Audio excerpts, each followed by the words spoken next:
Messieurs, chers collègues, conformément aux différents articles du Code général des collectivités territoriales, le Conseil municipal a été réuni de section légale. Donc je vous propose de désigner le secrétaire de séance. Je propose Mme Sianfarani, s'il y a des avis contraires, des abstentions. Donc Mme Sianfarani étant désignée en qualité de secrétaire de séance, je vais lui demander de procéder à l'appel. Merci, monsieur le maire. Bonsoir tout le monde. Martial Alvarez. Présent. Frédéric Rougon. Sandrine Luigi. Philippe Kézergue. Larrivée. Cécile Dupont, absent. Procuration Ali Abdeslam. Muriel Pérez. Jean-Paul Gué. Najat Piller. Alicia Farani. Gérard Seller. Marie-Françoise Brassini. Laurent Bonfils, absent. Procuration à Françoise Brassini. Maria Dolores Parodi. Jérôme Bernard. Céline Schaffer. Stéphane Navarro, absent. Procuration à Marc Minoretti. Cissé Stan. Sonia Crache, retard. Procuration à Najat Piller en attendant. Marc Minoretti. Marie-Louise Oxyzoglou. Joanne Bergenot, absent. Procuration à Frédéric Rougon. Roland Montelly, absent. Procuration à Anis Tamathiou. Pierre Sperta, absent. Procuration à Alain Cavassila. Georgette Caffignon. Jean-Marc Charrier. Anis Tamathiou. Alain Cavassila et Paulette Panichi.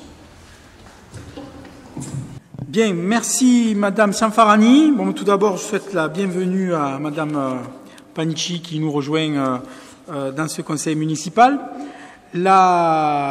L'excuse qui est la mienne, mais l'actualité étant un petit peu chargée, qui nous a invités à programmer cette séance de conseil municipal qui est un petit peu estivale pour le coup. Vu le délai trop court qui nous sépare du précédent conseil municipal, je ne soumettrai au vote le compte-rendu de la séance dernière et cette même séance que lors de notre prochain conseil municipal. Mais bien entendu, le compte-rendu du conseil municipal du 9 juin est lui affiché puisque la législation prévoit l'affichage sous 8 jours en mairie. En revanche, dans le cadre des décisions prises au titre de la délégation que vous m'avez accordée, je vais vous faire lecture des décisions. Alors, en ce qui concerne les décisions, 2015-56 jusqu'à la décision 2015-62, je vous ferai grâce de la lecture. Il s'agit des marchés de travaux de reconversion de 3 logements en locaux d'archives. Et ceci pour 7 lots. La 63, convention entre la commune et le département pour une participation financière du département dans le cadre du projet Ville-Vie Vacances déposé par la commune. La 64, convention entre la commune et la Croix-Rouge française dans le cadre du Festival Jeune du 30 mai. La 65, attribution du marché concernant la fourniture de denrées alimentaires. La 66, convention concernant la mise à disposition de 8 combinaisons hermétiques pour la pratique de la voile à l'association nautique Omnisport Istréenne.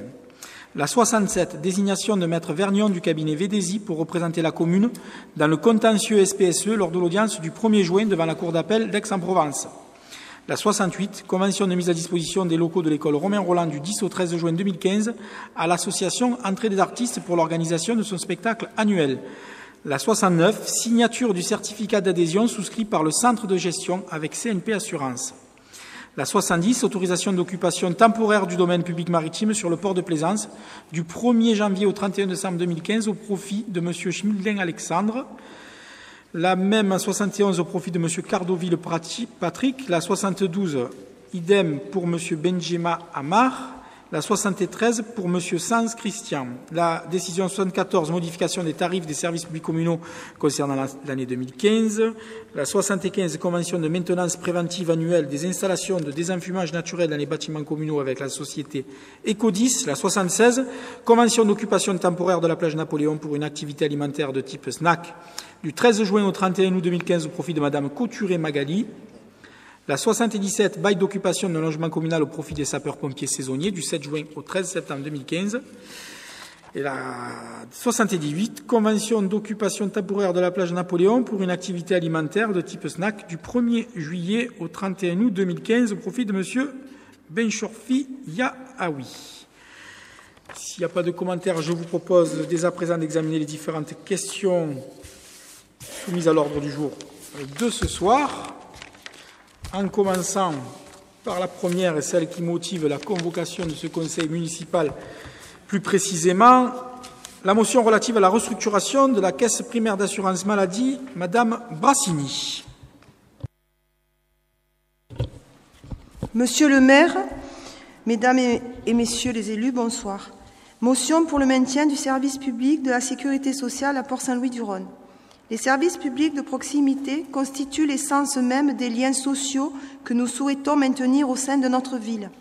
Leur vocation, quel que soit le champ de leur application, l'éducation, la santé, les transports, la formation continue, la gestion des déchets, l'accès à l'énergie ou à l'eau potable, s'inscrivent dans les principes fondamentaux que sont l'égalité, la justice et la solidarité. Les services publics demeurent aujourd'hui la réponse la plus équitable et la plus juste, quelle que soit la situation des personnes, quel que soit le territoire. L'État est le garant de la qualité des services rendus, de leur accès, de leur pérennité et de leur adéquation avec l'évolution et les nouveaux besoins de nos populations. L'accès à la santé reste une prérogative de l'État qui, au travers de l'Agence régionale de santé, doit assurer à chaque citoyen un même niveau de service sur l'ensemble du territoire.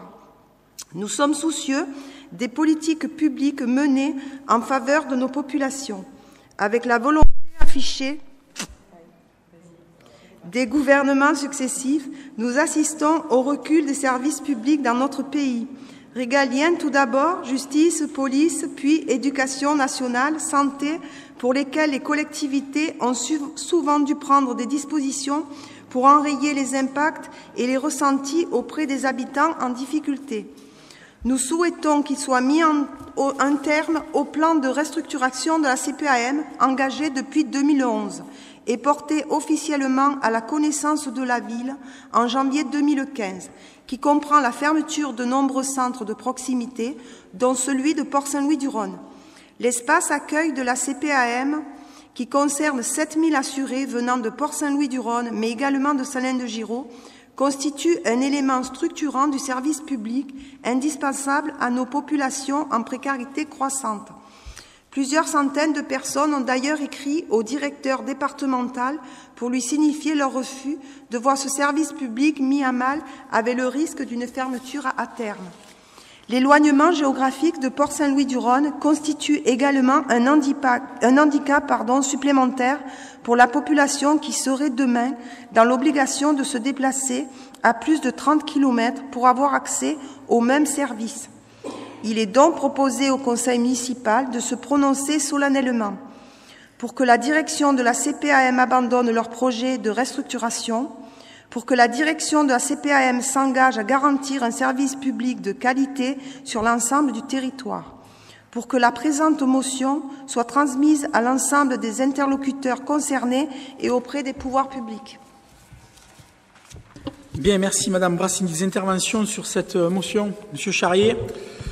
Monsieur le maire, mesdames et messieurs, nous nous réjouissons bien sûr que la motion, certes aménagée, puisqu'elle a été revue en commission santé, que nous avions déposée lors du dernier conseil municipal, fasse aujourd'hui l'unanimité. L'unanimité sur un sujet d'importance, la qualité du service aux usagers de la caisse primaire d'assurance maladie, la qualité du service public. Les différents gouvernements successifs n'ont eu de cesse de répondre aux injonctions de la Commission européenne et au nom d'un certain pragmatisme, tous les efforts sont concentrés pour faire payer aux plus démunis les errements des marchés financiers qui, après la crise de 2009, veulent aujourd'hui faire financer aux populations leurs choix suicidaires. La caisse primaire d'assurance maladie est utile et nécessaire. Elle constitue un maillon indispensable dans le réseau du service public local. Nous l'avons écrit dans la délibération. Et le service public demeure encore la réponse la plus adaptée et la plus équitable. Disant cela, je ne m'éloigne pas du sujet qui nous préoccupe ici, car la direction de la CPAM évoque le besoin de rationaliser l'offre et tous les gouvernements ont fait du trou de la sécurité sociale leur volonté. Mais tout cela est un mensonge et cela sert d'alibi pour justifier ces fermetures. Tout cela sert à faire culpabiliser nos populations. La sécurité sociale n'est pas déficitaire si les employeurs lui paient les milliards d'euros qu'ils lui donnent.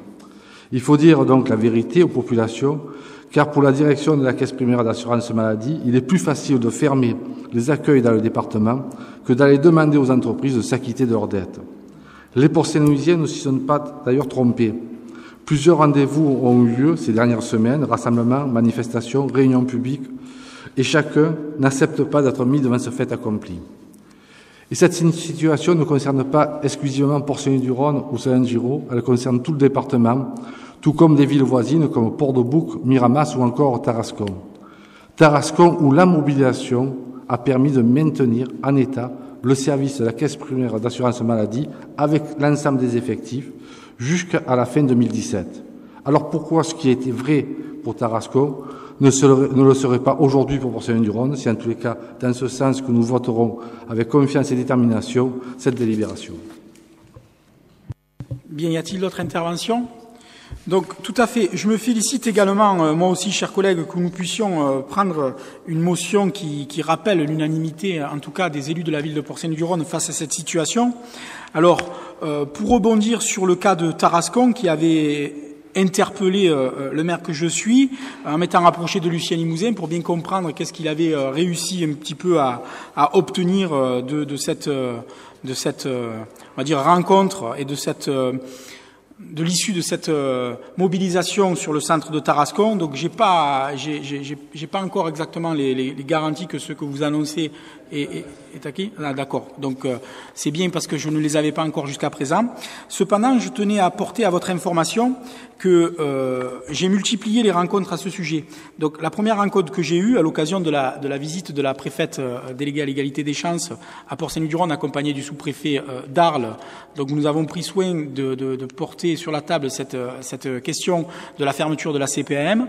J'ai à nouveau échangé avec le sous-préfet d'Istres très récemment, vendredi dernier, sur ce même sujet.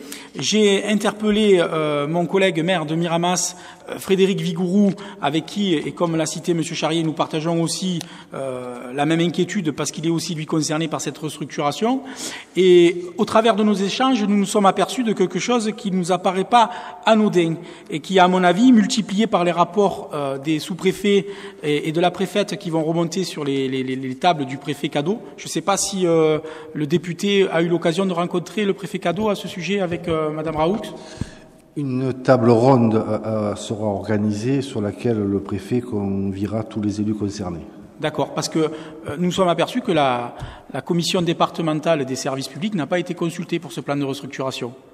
Et c'est pas une mince affaire parce que s'il y a des institutions pour vérifier et pour mettre en place justement dans le cadre de ces délégations de services publics des instances de réflexion, il faut qu'elles soient utilisées. D'autant plus parce que, comme je vous l'avais signalé par 2 fois, ce qui m'apparaît le plus incohérent, c'est qu'en même temps le gouvernement s'efforce à mener des plans spécifiques et des zones de géographie prioritaire dont nous sommes concernés, et en même temps vider ces zones géographiques prioritaires de tous ces services de proximité. Il y a là un non-sens qui mérite d'approfondir donc notre lutte et notre combat. Et en tout cas, comme je l'avais dit lors de la réunion publique, nous allons démarcher et rapidement monter au front en mobilisant les maires concernés pour pouvoir avoir une écoute plus attentive et demander au directeur de la CPM, qui, j'ai l'impression, prend un malin plaisir de dire qu'il négocie en aparté avec chaque maire concerné sur le territoire, que c'est pas comme ça qu'on procède et qu'en tout cas, toutes les instances qui doivent être vigilantes quant à la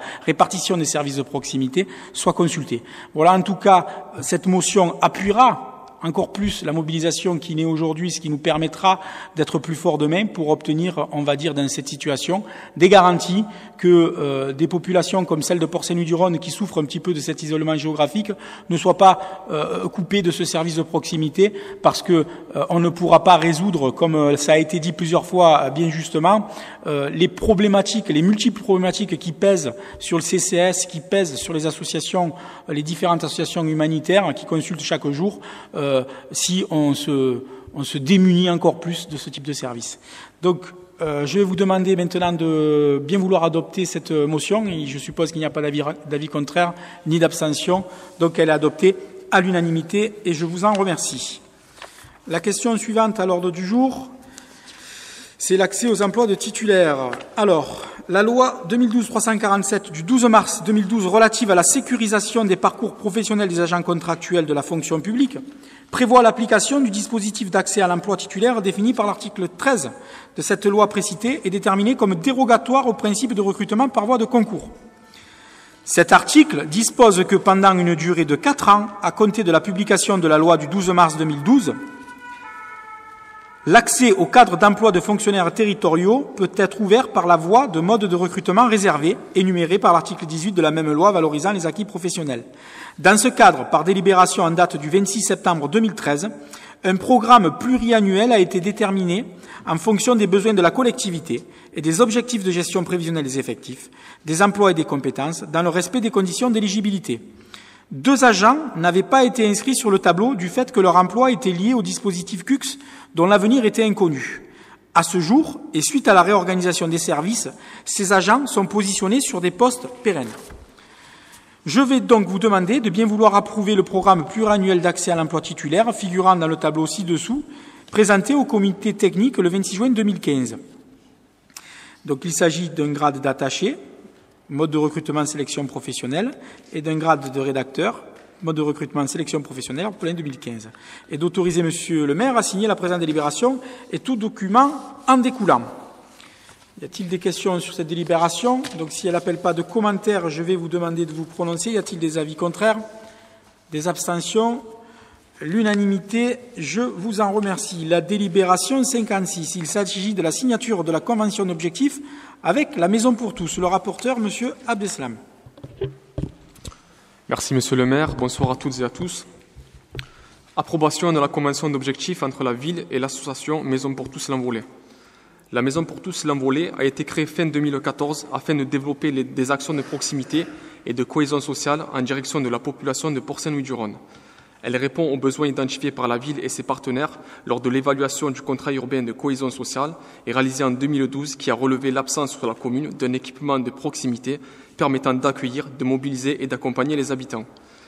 Cette association, basée au pôle associatif 13 Habitat, propose ainsi des actions à caractère social, éducatif, culturel et sportif en direction d'un public intergénérationnel, enfants, jeunes, adultes et familles. Elle dispose d'un agrément de la Direction départementale de la cohésion sociale DDCS pour l'accueil des enfants de 6 à 17 ans. Elle a aussi pour rôle d'accueillir et de mobiliser les habitants sur les nombreux projets proposés sur la commune dans les domaines à la fois de l'insertion, de la prévention de la santé, de l'accès à la culture. Elle développe pour cela un partenariat local et un travail en réseau mis en place. L'action de la Maison pour tous est soutenue dans le cadre du contrat de ville intercommunal ainsi qu'au travers du contrat enfance-jeunesse en cours d'élaboration et d'appel à projets mis en place notamment par l'État, la CAF. Compte tenu de l'intérêt du projet porté par la Maison pour tous, la ville souhaite apporter son soutien aux actions portées par la Maison pour tous.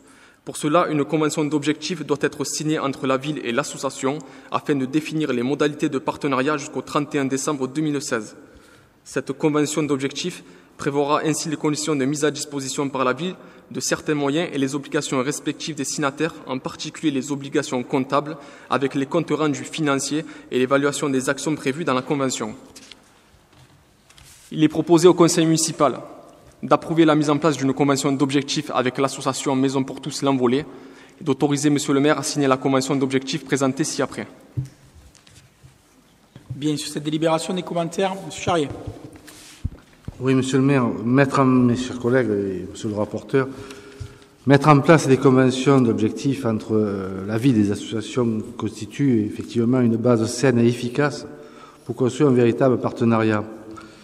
La convention proposée aujourd'hui s'appuie d'ailleurs sur l'évaluation du CUX que nous avions réalisée en 2012 et qui a identifié un certain nombre de besoins, notamment en matière d'accompagnement et de mise en action d'une partie de la population, celle notamment la plus en difficulté. Madame Taffignon, très certainement, complétera mon propos après le mien, puisqu'elle a travaillé sur ces questions-là.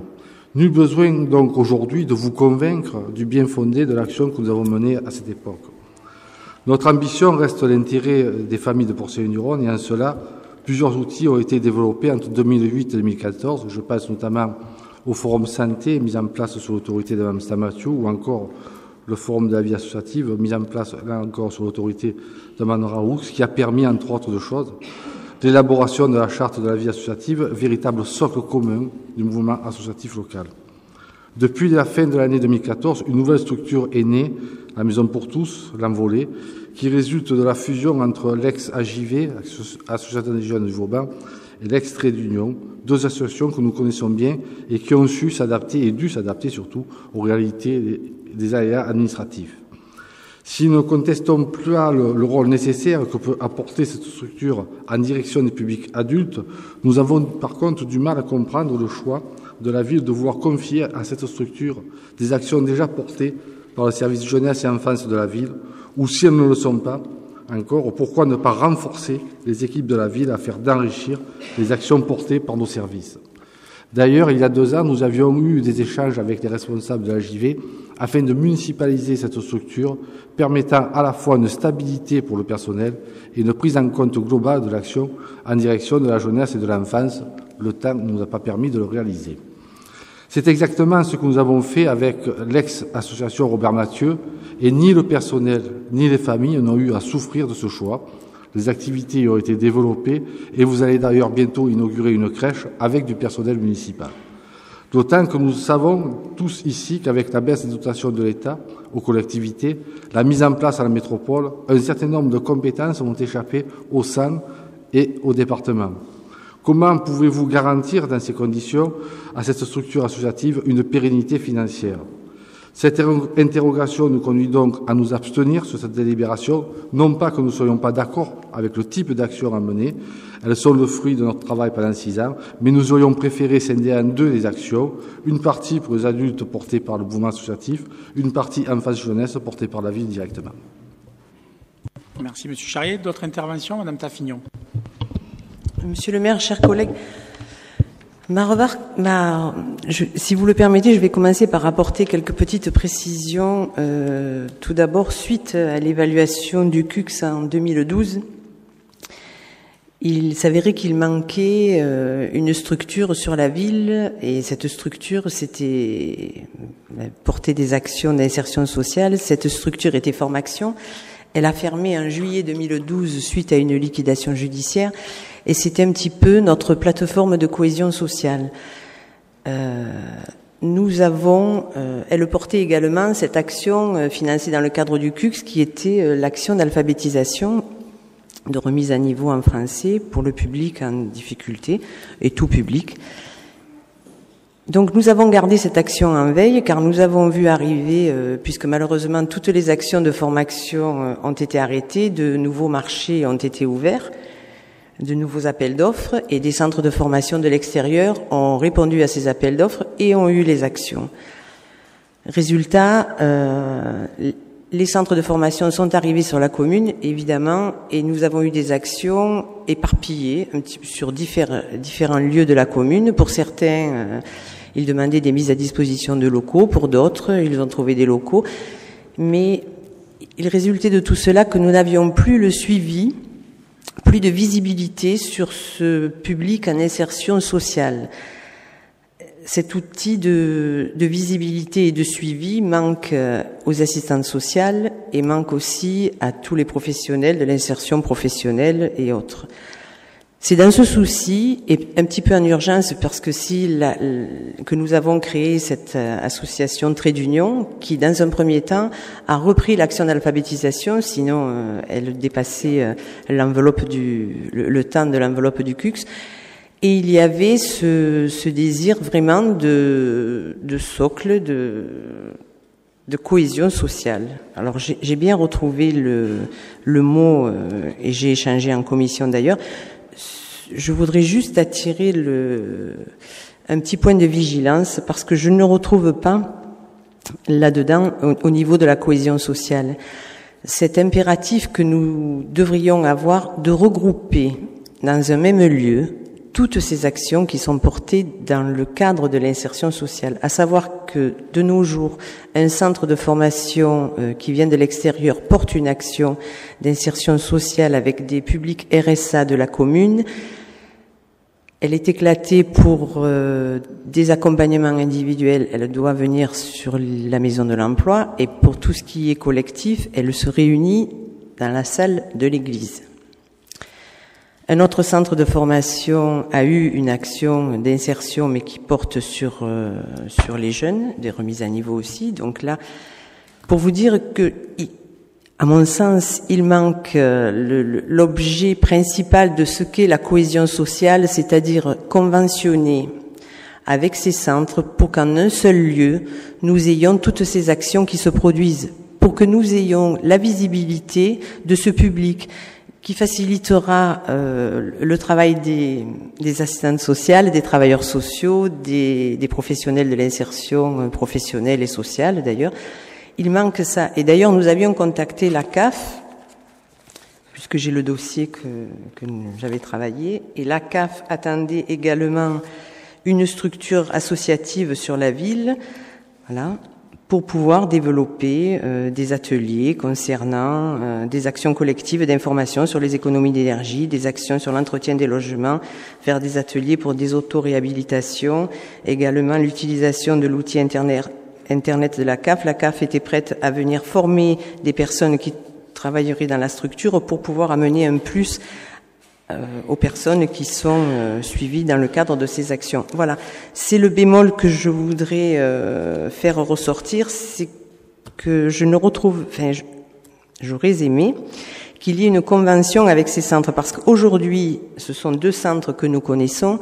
Demain, au prochain appel d'offres, nous n'avons pas de garantie que ces mêmes centres auront les actions. Ces actions existent avec le public porcin-louisien, et si elles continuent à être disséminées sur la commune, on n'aura plus cette visibilité du public, et ce sont des actions qui s'enchaînent, puisqu'actuellement, l'action qui se déroule sur Port-Saint-Louis est un SAS diagnostic pour les personnes au RSA, et ensuite une action qui s'appelle Actis, qui est de l'insertion purement sociale, et des places de l'action ASIAD pour Port-Saint-Louis-du-Rhône ont été prises par Istres, faute de justement un socle associatif ou d'un centre de formation qui aurait pu répondre. Si nous avions eu un lieu, je pense que ces actions auraient pu se dérouler sur la commune de Port-Saint-Louis-du-Rhône. Voilà, je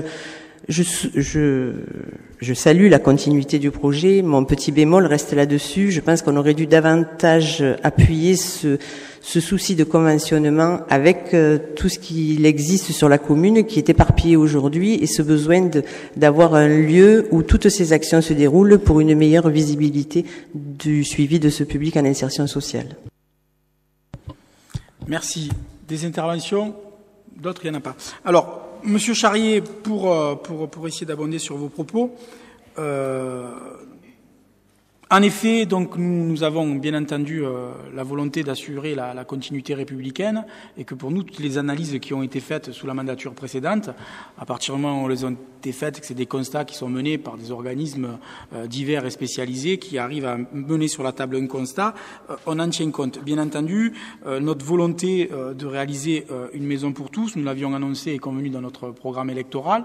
Donc c'est vrai que nous avons utilisé la passerelle offerte par ces 2 structures que vous avez citées, qui sont l'AJV, qui était à bout de souffle, une association que nous avons trouvée vraiment dans une grande difficulté, en tout cas pas sur la volonté de continuer en l'état les actions qu'elle menait, et l'association de Trait d'Union, nouvellement créée par Madame Taffignon, sur le lien qu'elle connaissait bien en tant que professionnelle aussi de l'insertion, puisque c'est son métier. Et c'est pour ça qu'elle a des propos plutôt justes, parce que on va dire qu'elle sait ce dont elle parle. À vos souhaits. La volonté, en plus d'avoir une lisibilité et de travailler sur convention et qu'elle soit validée par l'ensemble du conseil municipal, s'inscrit tout à fait dans cette volonté de jouer carte sur table et de pouvoir rechercher dans l'échange qui va être celui des élus l'appointement des faiblesses, des avantages, des manières de travailler qui vont amener à rendre plus pertinent l'action que nous souhaitons mener. Dans l'action que nous souhaitons mener, nous avons trouvé, dans le cadre de la réorganisation des services de la ville, pour essayer d'apporter une réponse à vos propos, et dans la nouvelle direction de la famille et de la citoyenneté, la volonté, justement, d'agir en lien sur tous les temps de la vie d'un homme, en démarrant de la petite enfance, l'enfance, la jeunesse, et puis cette nécessaire direction de la famille qui, on n'arrivait pas à le lire ça dans la manière dont la méthodologie qui était inscrite et dans laquelle on travaillait. Je sais que les premiers travaux qui sont menés dans le cadre de la Maison pour tous répondent en tout cas à cette ambition de voir ce lien se renforcer entre tous ces secteurs-là. Alors j'entends dans vos propos la volonté de vouloir, on va dire, municipaliser tout ce qui a trait avec les actions liées à l'enfance et la jeunesse, et rester associatif sur les actions qui seraient plutôt à destination des familles, en tout cas des adultes. Donc, même si je l'entends, nous devons aussi prendre en considération l'état actuel de la capacité de la collectivité à continuer à absorber et à municipaliser des services, d'autant plus que nous sommes encore dans la digestion de l'intégration et de la municipalisation du centre Robert Mathieu, où il a fallu bien entendu qu'au-delà de l'organisation des services, du service qui est rendu au public, aussi les agents et le service qui soit rendu à la population puissent vraiment être, on va dire, en osmose, en passant le passif de ce que ça a pu créer en termes de situations humaines et professionnelles compliquées, comme de situations et de services et de retour pour les administrés bien pointilleux. En tout cas, je reprécise ici que la volonté de la majorité municipale est de mettre un point d'honneur à continuer à travailler avec un fort lien sur l'ensemble des temps de la vie d'un homme et surtout de remettre la famille au centre de nos priorités. Et j'en veux pour réussite ce festival à tout jeune, qui a su créer justement ce que nous n'avions pas pu lire par le passé sur des opérations qui sont plus ciblées enfance, plus ciblées jeunesse, plus ciblées famille, qui nous ont permis sur un temps de ressouder tout ce lien-là et de faire émerger des pistes de travail qui vont amener à apporter des réponses concrètes pour les administrés qui souhaitent bénéficier des services qui soient liés à la petite enfance, à l'enfance ou à la jeunesse. Madame Taffignon, j'essaye d'entendre vos propos. Je pense qu'il y a de la pertinence dans ce sens où il est important de pouvoir, on va dire, amener dans la cohésion sociale ce lien bien nécessaire entre tous ces acteurs. Et je vais vous faire une confidence, c'est bien compliqué quand on découvre ce monde-là, de faire le tri, de comprendre comme tout marche, parce que de la manière où ça a été monté aussi par les politiques, c'est vrai que et la maison de l'emploi, et la mission locale, et comment ça marche, Amélie, et comment ça marche. Donc, bien entendu, il est important de pouvoir trouver les structures qui font du lien dans tout ce petit monde-là, et notamment dans le milieu de la formation professionnelle. Mais je sais que Ali Abdeslam est très attentif à tout cela, et que nous saurons, au fur et à mesure de l'évaluation de ce que nous arrivons à produire comme service auprès des administrés, de la collaboration de la collectivité avec cette association La Maison pour tous l'Envolée, trouver les moyens de savoir si c'est au sein de cette structure ou au sein d'une autre organisation que nous pourrons créer ce qui manque pour l'instant, que vous avez défini, cette structure associative sur laquelle on pourrait avoir du lien. Voilà ce que je peux dire en l'état sur cette problématique-là. Mais de repréciser que la volonté d'ouvrir aussi ce quartier Vauban sur l'ensemble de la ville, l'occasion du conseil municipal m'est donnée ici de bien dire que là-bas, c'est la maison pour tous, pas du quartier Vauban, mais que c'est vraiment la volonté aussi de l'équipe municipale de créer sur ces quartiers prioritaires aussi cette possibilité de s'ouvrir chez les autres, et que si nous avons voulu que cette maison pour tous porte des actions sur l'ensemble des temps de l'enfant et des jeunes, c'est pour bien entendu qu'on puisse retrouver ce lien bien nécessaire que j'essaye de définir ici.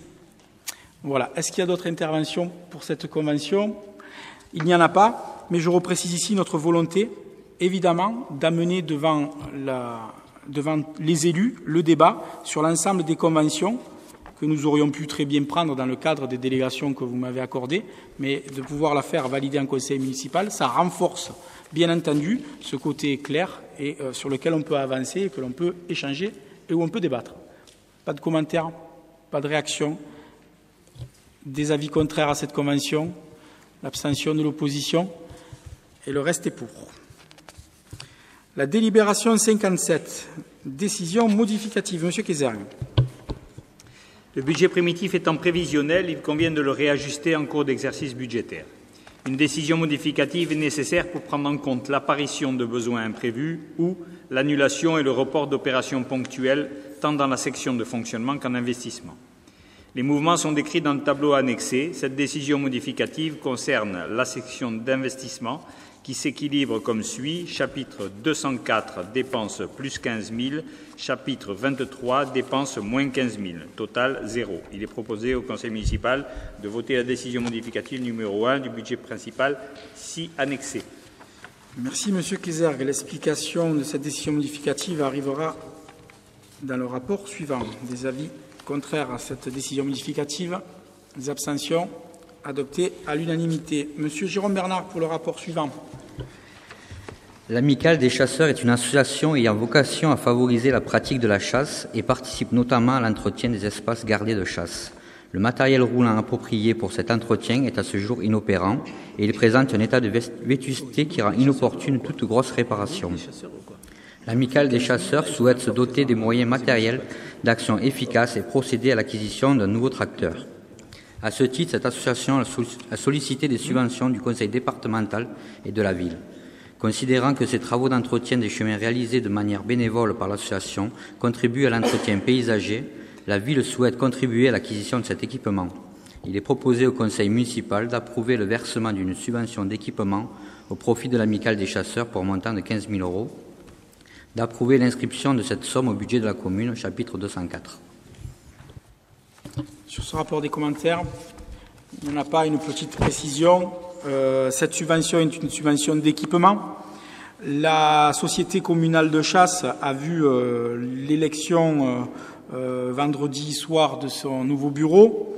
Nous avons à cette occasion bien compris et bien senti l'épuisement de beaucoup de bénévoles à essayer de mener l'entretien des territoires sans moyens. Par plusieurs fois, nous nous sommes aperçus que les chasseurs ont souhaité s'engager dans une gestion de leur territoire de chasse et ont pris toute leur part dans les instances, notamment du parc, et dans les instances de gestion qui permettent aujourd'hui de s'assurer que leur volonté de participer à ces efforts de gestion est confirmée.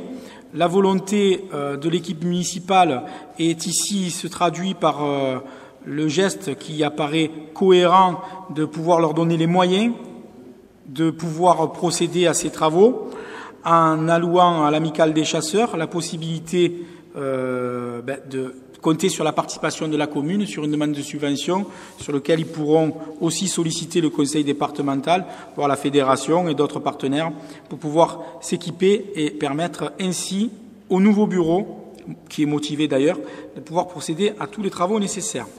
Donc, sur cette délibération, y a-t-il des avis contraires? Des abstentions? Adopté à l'unanimité. La dernière délibération, c'est Madame Céline Schaffer, rapporteure. Subvention exceptionnelle au profit de l'association Entrée des artistes. Les subventions pour les associations ont été délibérées le 14 avril 2015 à l'occasion du vote du budget primitif 2015. L'association culturelle Entrée des artistes œuvre depuis de nombreuses années sur la ville et vise à faire découvrir la pratique théâtrale pour un public varié. Elle développe notamment des actions gratuites en direction des écoles de la ville. À ce titre, l'association a sollicité la ville afin d'obtenir une aide complémentaire pour son fonctionnement et notamment ses activités théâtrales. Compte tenu du partenariat avec cette association et de l'importance de soutenir les activités culturelles sur notre commune, la ville souhaite prendre en compte la demande faite par l'association. Il est proposé au conseil municipal d'approuver le versement d'une subvention exceptionnelle au profit de l'association Entrée des artistes d'un montant de 398 €, d'approuver les modalités de versement des dites subventions et d'approuver l'inscription de cette somme au budget de la commune, article 67-45.